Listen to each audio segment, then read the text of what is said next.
नमस्ते। Welcome to Geetu's divine touch. ये second video है। हम इसे बना रहे हैं करुणा रेकी लेवल 1 के सिंबल्स को समझने के लिए। कहा जाता है कि सिंबल्स का हमारे सबकॉन्शियस के साथ बहुत ही अच्छा कनेक्शन है।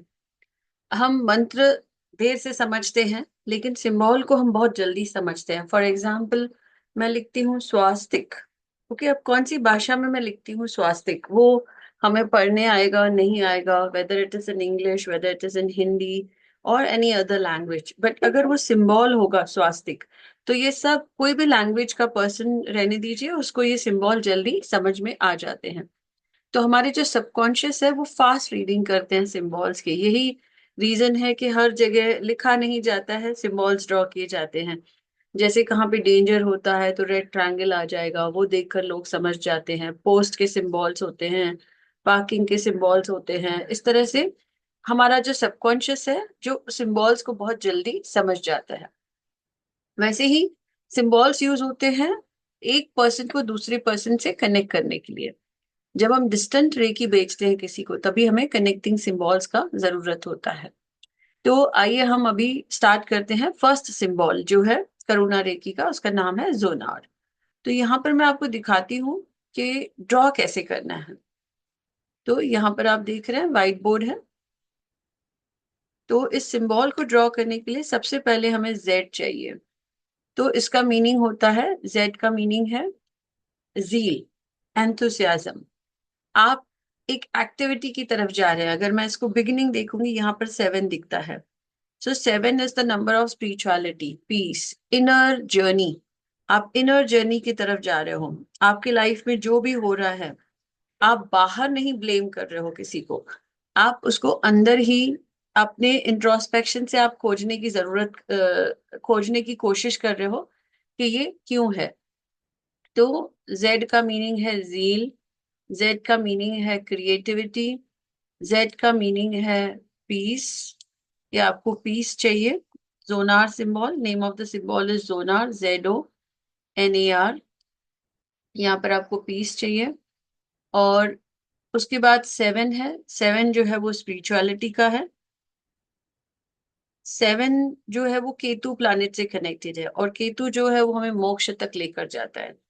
मीनिंग जोनार क्या करेगा, आपको आपकी स्पिरिचुअल जर्नी में काफी ऊपर तक लेकर जाएगा। उसके बाद हमें यहाँ पर ड्रॉ करने हैं 3 इनफाइनाइट साइन। अगेन 3 नंबर है गुरु का नंबर। 3 8 ड्रॉ कर रहे हैं हम। तो पहले हम 3 का मीनिंग समझेंगे। इस तरह से हमें जोनार ड्रॉ करना है। अब हम मीनिंग की तरफ आते हैं। 3 3 अगेन गुरु का नंबर है। गुरु का मतलब लर्निंग। आपकी सोल रेडी है कुछ लर्न करने के लिए। आप ने जो भी पास्ट बर्थ में आप नहीं सीख सके थे, आप ये बर्थ में वो सीखना चाहते हैं। आप उसको करेक्ट करना चाहते हैं। और आप जोनार सिंबल्स के थ्रू आप आपके पास्ट को करेक्ट कर सकते हैं। पास्ट बर्थ में आपने कौन सा असाइनमेंट आपका रह गया, आपका चैरिटी असाइनमेंट रह गया था, आपका भक्ति असाइनमेंट रह गया था, आपसे कुछ गलतियां हो गए थे। तो उसका अभी आप पश्चाताप करने के लिए रेडी हैं, और आप उसको लर्निंग के लिए रेडी हैं। पास्ट बर्थ में किसी का मदरहुड असाइनमेंट रह गया था, अब ये बर्थ में आप सीखने के लिए रेडी हैं, मदरहुड असाइनमेंट सीखने के लिए रेडी हैं। तो जोनार सिंबल जब हम ड्रॉ करेंगे, तो जोनार सिंबल हमारे पास्ट को करेक्ट करता है। हमारी लाइफ में जेड, जील लाता है। जील क्या है, एंथुसियाज्म लाता है। हम एंथुसियास्टिक हैं अपने बैकलॉग्स को क्लियर करने के लिए। हम एंथुसियास्टिक हैं अपने पास्ट को करेक्ट करने के लिए। हम एंथुसियास्टिक हैं ये बर्थ के पास्ट में अगर हमसे कुछ मिस्टेक्स हुए उसको करेक्ट करने के लिए। 7 नंबर है इंट्रोस्पेक्शन का। पास्ट बर्थ में आप टू मच भौतिक की तरफ थे, आप आध्यात्मिक की तरफ नहीं थे। तो जोनार आपको आध्यात्मिक की तरफ लेकर जाता है।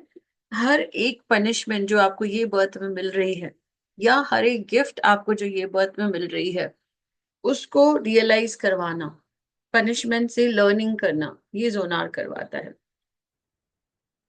हमने जितने भी हमारे ये बर्थ में हमारे पास तकलीफें हैं, करियर से रिलेटेड है, फाइनेंस, रिलेशनशिप, हेल्थ, स्पिरिचुअलिटी, ये कहीं ना कहीं इसका पिछले जन्मों से कनेक्शन है। जैसे मैं यहाँ पे आपको दो एग्जांपल्स दूंगी।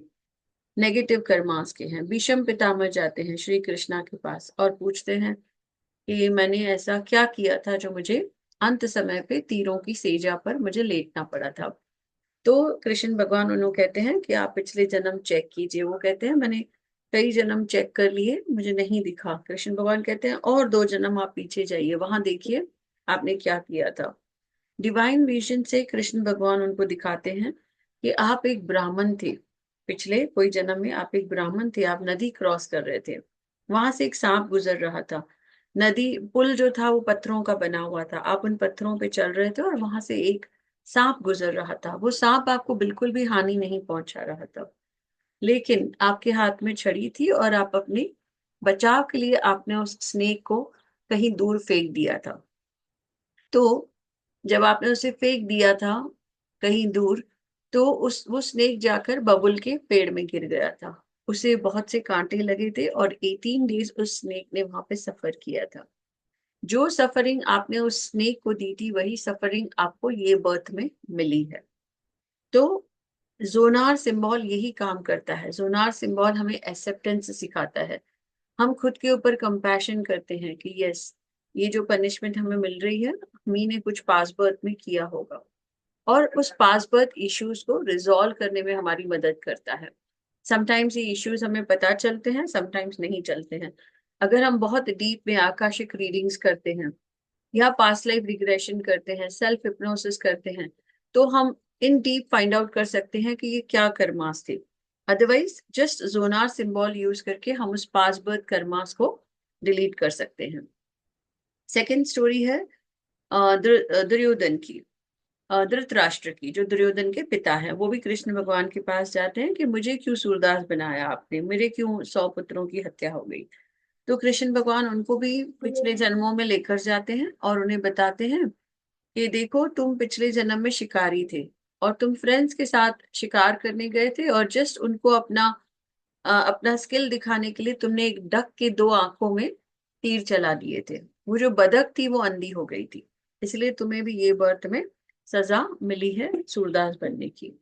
उसके बाद तुम फिर से गए थे फ्रेंड्स के साथ और इस बार तुमने 100 तीर चला के उस डकलिंग के 100 बदक तुमने मार दिए थे। यही पीड़ा अभी तुम्हें मिली है ये बर्थ में। तुम्हारे 100 पुत्र जो हैं वो युद्ध में मारे गए हैं। तो कोई भी कर्मा हमारा पॉजिटिव हो नेगेटिव हो कहीं वेस्ट नहीं जाता है, कहीं ना कहीं उसका भरपाई हमें करना पड़ता है।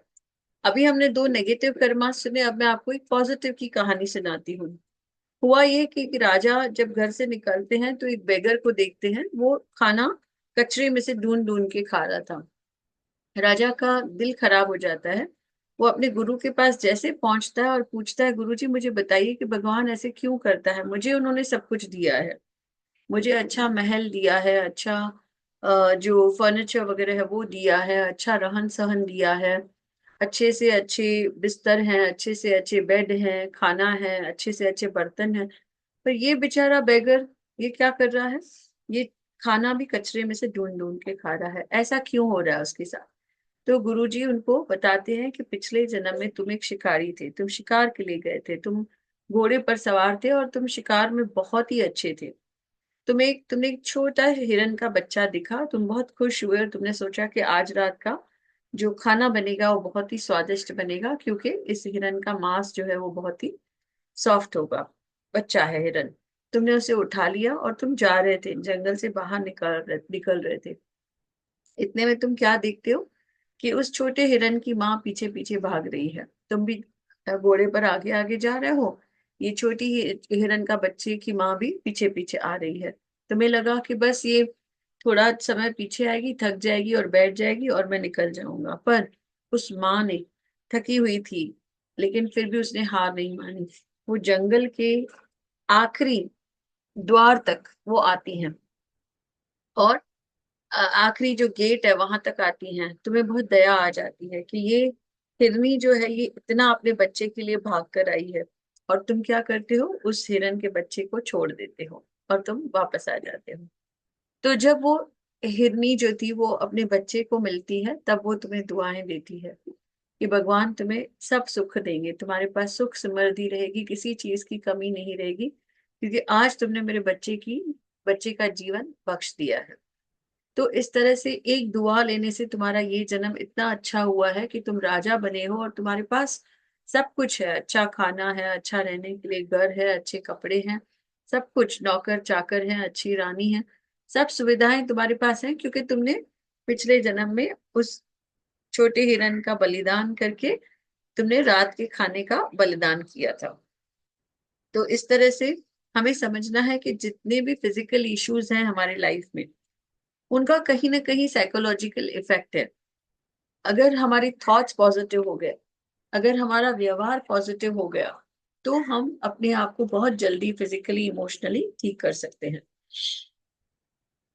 फिर हमने सिंबल में देखा कि 3 इन्फिनिटी साइंस है। तो 8 का मीनिंग होता है शनि। शनि क्या करते हैं? जस्टिस करते हैं। और शनि है प्रॉस्पेरिटी का। अगर आपके कर्मास एक बार डिलीट हो गए, पास बर्थ के कर्मास आपने डिसॉल्व कर दिए, तो आपके पास पॉजिटिव कर्मास आने स्टार्ट हो जाते हैं। तो ये प्रॉस्पेरिटी का सिंबल है। 3 बार 8 मतलब आपके पास 3 गुना प्रॉस्पेरिटी आने वाला है। 8 का और एक मीनिंग होता है कि 8 is you are living one phase and you are going in another phase. आप वो पिछला फेज जिसमें आपके ऊपर बहुत सारी कर्मास पेंडिंग है, आप उसमें से निकलकर लेस कर्मास वाले फेज में आ रहे हैं, ताकि आपकी लाइफ और इजी हो जाए। उसके बाद जो इन्फिनिटी साइन है, इसका मतलब होता है अबंडेंस, इनफाइनाइट।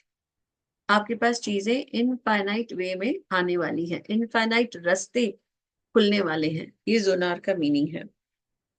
जोनार में जो हीलिंग होता है वो सोल लेवल पर होता है। मीनिंग, अगर आपने पास बर्थ में चैरिटी नहीं की है, आप जोनार यूज करते हो, आपके पास इतने पैसे आएंगे कि आप चैरिटी करके वो असाइनमेंट फिनिश करेंगे। लास्ट बर्थ में आपने आपके पार्टनर को रिस्पेक्ट नहीं दी है, जोनार से आप आपके पार्टनर को रिस्पेक्ट देना स्टार्ट कर देंगे और आप आपके कर्मास को कंप्लीट करेंगे, तो आपका सोल लेवल पे अपग्रेडेशन होता है। उसके बाद अगर पास्ट में, ये बर्थ के पास्ट में आपसे कुछ गलतियां हुई हैं या आपके साथ कुछ गलत हुआ है, जैसे चाइल्ड अब्यूज, सेक्सुअल असॉल्ट हुआ है, तो करुणा रेखी का जो जोनार सिंबल है, ये इतना फेमिनाइन सिंबल है, इतना नर्चरिंग सिंबल है, इतना ट्रांसफॉर्मिंग सिंबल है कि ये आपके पास्ट के सारे ट्रॉमास, इमोशनल ट्रॉमास को आपके लाइफ में से निकाल देता है। जैसे मैंने बताया कि पास्ट लाइफ के भी कर्मास को ठीक कर देता है। ये बर्थ के पास्ट में भी अगर कुछ नेगेटिव हुआ है तो उसको भी जोनार ठीक कर देता है। जब हम इस सिंबल को यूज करते हैं तो इसे ड्रॉ करना है या तो अपने हाथ से या तो थर्ड आई से, और इसका नाम जो है वो 3 बार जरूर बोलना है। कभी कभी ऐसे होता है कि हमारी लाइफ में नेगेटिव पैटर्न्स होते हैं, जैसे किसी का करियर ठीक नहीं हो रहा है, किसी का फाइनेंस ठीक नहीं हो रहा है, किसी का रिलेशनशिप ठीक नहीं हो रहा है। ये नेगेटिव पैटर्न्स है, बार बार सेम चीजें रिपीट हो रही हैं। जैसे फर्स्ट रिलेशनशिप में ब्रेकअप हो गया, फिर सेकंड रिलेशनशिप में ब्रेकअप हो गया, फिर थर्ड में, ऐसे नेगेटिव पैटर्न्स चल रहे हैं आपके लाइफ में। तो उन पैटर्न्स को भी ठीक करने के लिए आपको क्या करना है? आपको करुणा रेखी का जोनार सिंबल यूज करना है। आपके अंदर बहुत सारे फियर्स हैं, बहुत सारे डर भरे हुए हैं, वो भी कहीं ना कहीं पास्ट बर्थ से आए हैं या इस बर्थ में पास्ट में कुछ हुआ है, वहां से ये फियर्स आए हैं। तो अब आपको क्या करना है? जोनार सिंबल यूज करना है। तो पास्ट के जो भी एट्रीब्यूट्स आप अपने साथ कैरी फॉरवर्ड कर रहे हैं, तो ये सारे एट्रीब्यूट्स आपके लाइफ से निकल जाते हैं। जोनार सिंबल से और एक चीज होता है, हमारा इनर चाइल्ड हीलिंग होता है। बहुत बार हम इनर चाइल्ड को अटेंशन देना भूल जाते हैं, तो हमारा इनर चाइल्ड हीलिंग होता है।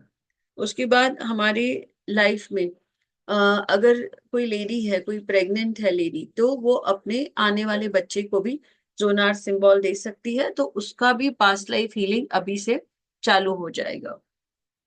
जोनार और कहाँ हमें हेल्प करता है? जोनार के लिए कहा गया है कि ये आर्क एंजल गैब्रियल के साथ कनेक्टेड है। गैब्रियल का काम क्या होता है? सपोज ये बर्थ में आपने 4 असाइनमेंट्स चूज किए हैं, आपका एक असाइनमेंट हो गया, अब सेकेंड असाइनमेंट के लिए आपको जाना है। फॉर एग्जाम्पल, आपका एजुकेशन असाइनमेंट हो गया, अब आपको करियर असाइनमेंट स्टार्ट करना है। तो आर्क एंजल गैब्रियल आकर आपको एक अच्छी कंपनी, एक अच्छी जॉब, एक अच्छा बॉस, एक अच्छा लोकेशन, एक अच्छा घर जहां पे आप आपके असाइनमेंट को कंप्लीट कर सको, एक अच्छा स्किल आपको देता है ताकि आपका करियर का असाइनमेंट खत्म हो। तो जब हम जोनार यूज करते हैं तो आर्कएंजल गैब्रियल हमें मदद करते हैं हमारी प्रीवियस असाइनमेंट को अच्छे से कंप्लीट करने में, 100% कंप्लीट करने में, ताकि वो रिपीट नहीं हो, और वो नेक्स्ट असाइनमेंट के लिए हमें प्रिपेयर करते हैं। तो आर्कएंजल गैब्रियल के साथ आती है होप। तो बहुत सारी होप्स आपके लाइफ में आना स्टार्ट हो जाती हैं जब आप जोनार यूज करते हो। तो हम नेक्स्ट वीडियो में डिस्कस करेंगे हार्ट सिंबल के लिए।